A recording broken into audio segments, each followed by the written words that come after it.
sentiment d'orgueil.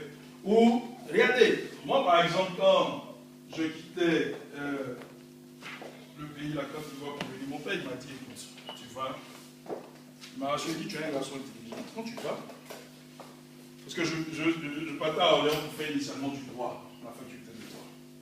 Il dit, tu me mets tous ces blancs là ou pas. Vous voyez, c'est ce qu'il m'a dit.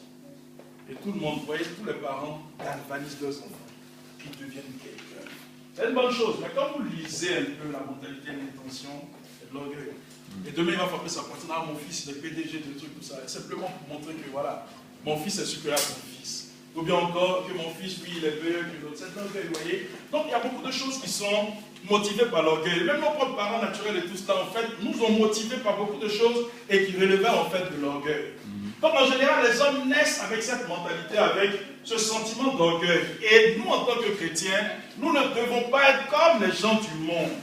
Quand vous lisez le livre de Malachie, la Bible dit, et de nouveau, vous verrez la différence entre ceux qui servent Dieu et ceux qui ne le servent pas. Donc, nous ne pouvons pas continuer d'avoir les mêmes mentalités, les mêmes sources de motivation, les mêmes ambitions que ceux qui sont dans le monde, ou lorsque nous-mêmes nous étions encore dans le monde.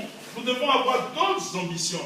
Nous devons plutôt nous dépouiller de l'orgueil et revêtir des vêtements d'humilité. Et c'est important. Et cet après-midi, nous allons voir, oui, 8 conséquences. Il y en a 16. 8 conséquences de l'humilité. Qu'est-ce que l'humilité nous apporte? Alléluia. Qu'est-ce que l'humilité nous apporte? Pourquoi est-ce que l'humilité est tant importante dans la vie d'un chrétien, d'une chrétienne? C'est important. Parce qu'aujourd'hui, nous voyons et nous remarquons qu'il y a certains actes. Ce n'est pas vos actes qu'on saura si vous êtes un chrétien né de nouveau ou pas. Parce qu'aujourd'hui, quand vous lisez la Bible, Paul lui-même est obligé d'inventer un mot qu'on appelle quoi? Charnel. Un chrétien ne devrait pas être charnel normalement. Alléluia. Le chrétien est un être spirituel, quelqu'un qui marche par l'esprit, ou du moins qui est conduit par l'esprit de Dieu. Voici le chrétien, comme Paul dit dans Galates chapitre 2, le verset 20, il dit, j'ai été crucifié. Si je vis, ce n'est pas moi qui vis, c'est Christ qui vit en moi. Autrement dit, la vie chrétienne, un vrai chrétien, c'est Christ qui vit sa vie en lui. Amen.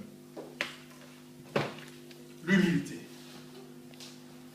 Beaucoup ont cru que c'était une faiblesse que d'être humble.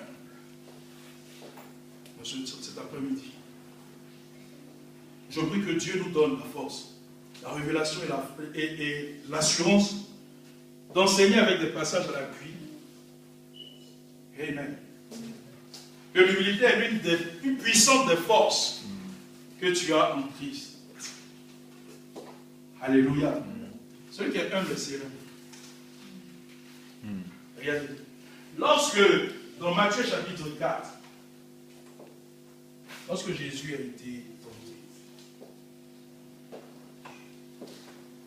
la première suggestion que Satan lui a faite était, si tu es réellement le Fils de Dieu, jette-toi de cette falaise, car il est écrit à ton sujet, que des anges viendront, ils te transporteront, ils éviteront que tu tombes, de peur que ton pied ne heurte une pierre. Jésus a répondu quoi? Frères et sœurs, je vais vous dire une chose. Quand tu es humble, tu n'as pas besoin de prouver ce que tu es. Amen. Je suis fils de Dieu. C'est fait. C'est établi. Je n'ai pas besoin de le prouver. Celui qui essaie de trop prouver quelque chose ou trop prouver des choses aux autres n'est pas sûr de ce qu'il est. Alléluia. Dans le monde, on dit non, un vrai architecte ou bien un vrai maçon, on le voit au pied du mur. Et puis nous aussi, on dit non, un vrai homme de Dieu, c'est sur le pupitre, on le voit. Est-ce que tu as besoin de démontrer quelque chose? La chose se démontre elle-même. Alléluia. Voilà pourquoi Paul dit, nous ne nous recommandons pas nous-mêmes. Mais celui qui nous recommande, c'est Dieu. Si Dieu a réellement appelé au ministère, il le démontre aux autres. Quand vous lisez le livre de Josué, lorsque Josué devait être consacré et présenté à tout le monde, Dieu lui-même a dit, il dit aujourd'hui, je te consacrerai, je te lèverai devant tous tes frères. C'est Dieu lui-même qui élève les gens. Et non toi-même. Chaque fois que tu te lèves et que tu veux démontrer les choses, chaque fois que tu te lèves et que tu veux te mettre au-dessus, ou bien briguer une autre position qui n'est pas la tienne et tout cela, c'est de l'orgueil. Alléluia. Amen. Jésus n'avait rien à prouver. Toi non plus, tu n'as rien à prouver. Amen. Le mot humilité tire sa racine d'un mot latin qui s'écrit H-U-M-U-S-E. Humus, qui veut dire simplement terre. Terre, la terre.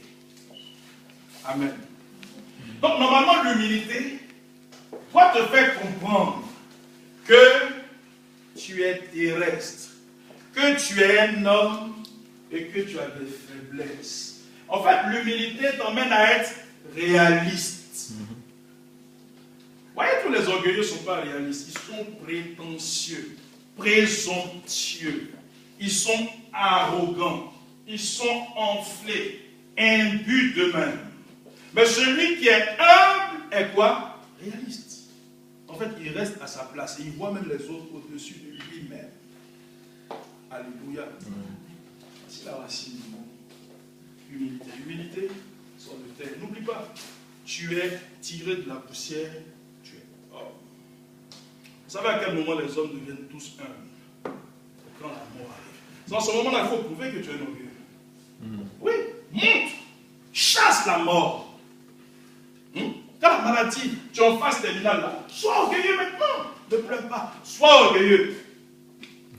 Oui, démontre ton orgueil, montre ta force, montre ton pouvoir, montre ton argent, montre, comment on appelle, ton élévation parmi les hommes. Montre toutes ces choses-là. Il y a des gens qui avaient des châteaux, on ne pouvait même pas compter les hectares ou les mètres carrés et tout cela. On les enterre dans un petit cube. On appelle ces cubes. Il est important que nous soyons humbles. L'humilité est une force. Alléluia. L'humilité te confère la sérénité. L'humilité était la force de Jésus. La Bible dit qu'il n'a brisé aucun roseau. Alléluia. Lorsque des gens l'insultaient, il n'a pas répliqué. Tu n'es pas obligé de répondre aux insultes. Amen. La Bible dit que à moi la vengeance, à moi la rétribution. Arrête d'être orgueilleux et vouloir te défendre de toi-même. Chaque fois que tu vas te lever, Dieu ne se lève plus. Amen. Mais si on t'insulte, que tu ne réponds pas, Dieu se lève. La Bible dit, quand vous lisez le livre de Psaume, chapitre 68, le verset 2, si ma mémoire est bonne, la Bible dit que l'Éternel se lève et ses adversaires font quoi? Ils se dispersent. Si tu veux que Dieu se lève, apprends toi-même à t'effacer. Dieu va se lever. Et ses ennemis qui sont tes ennemis, c'est que... Alléluia. Amen. Nous allons voir 8 conséquences de l'humilité. Tu vas comprendre pourquoi il est important d'être humble. Alléluia. Amen. Bon, écoutez, l'homme même qui est en train de vous enseigner ça, je suis passé par des chemins où j'ai été moi-même orgueilleux. Où j'ai cru que j'étais arrivé et où je ne pouvais rien apprendre de plus ce soir. Aujourd'hui, je bénis Dieu. Parce que quand Christ te saisit, alléluia, Amen. toute ta vie est une vie d'apprentissage. Amen. Je vous ai dit, il est rare que des hommes naissent et puis naturellement ils soient humbles. L'humilité, ça s'apprend. Par les épreuves, par beaucoup de choses, par le travail intérieur, la transformation que Dieu opère en nous. Acceptons cette façon à Dieu lui-même, ce secret que Dieu lui-même a de façonner les hommes. Alléluia. Amen. Nous était aujourd'hui l'humilité. Première conséquence de l'humilité, nous allons le voir dans Proverbe chapitre 22. Proverbe chapitre 22.